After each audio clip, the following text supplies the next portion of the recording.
सही कहला।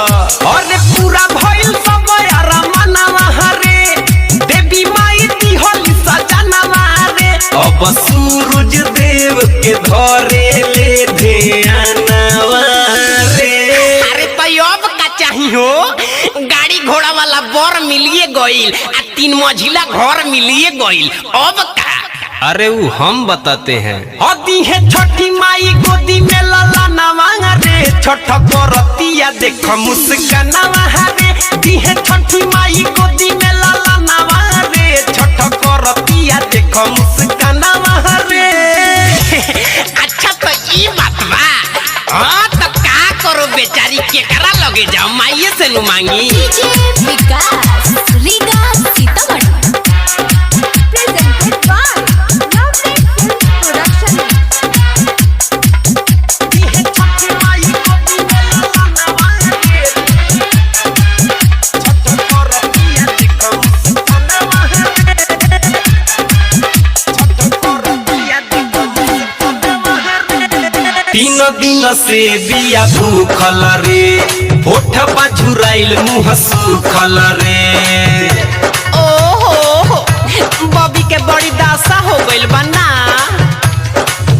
और 3 दिन से बिया भूखल रे, होठ झुराइल मुँह सूखल रे।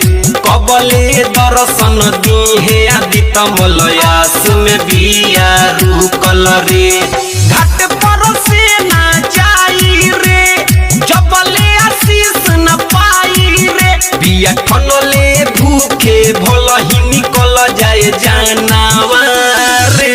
हाँ तो ठीक न करतिया बॉबी रे, जब लेक माई तोरा के आशीष दीहे ना तब तक यहाँ से हिले के नइखे, भिड़ल रह। दीहे छठी माई गोदी में लाला नवा रे, छठ करतिया देख मुस्कानवा रे। दीहे छठी माई गोदी में लाला नवा रे, छठ करतिया देख मुस्कानवा रे।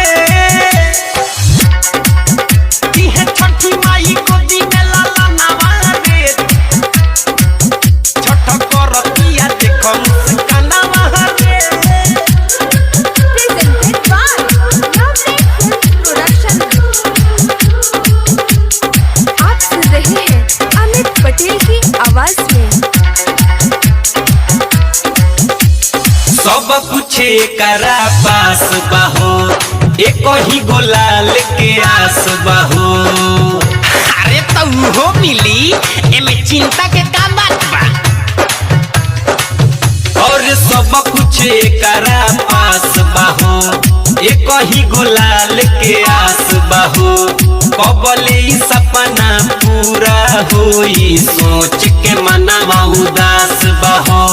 पूरा कदाई छठी माई हो, दे दो एगो बबुआ खेलाई हो। हो तो फरक कर हमरो इहे बकहानावा रे। ओहो आई हो राम, ए छठी माई, ए सूरज बाबा, बबी पर दया करो। हदी है छठी माई गोदी में लाला नवा रे, छठ करतिया देख मुस्कानवा रे। दी है छठी माई गोदी में लाला नवा रे, छठ करतिया देख मुस्कानवा रे।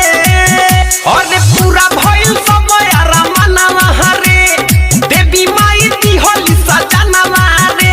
अब सूरज देव के धरे ले ध्यानवा रे।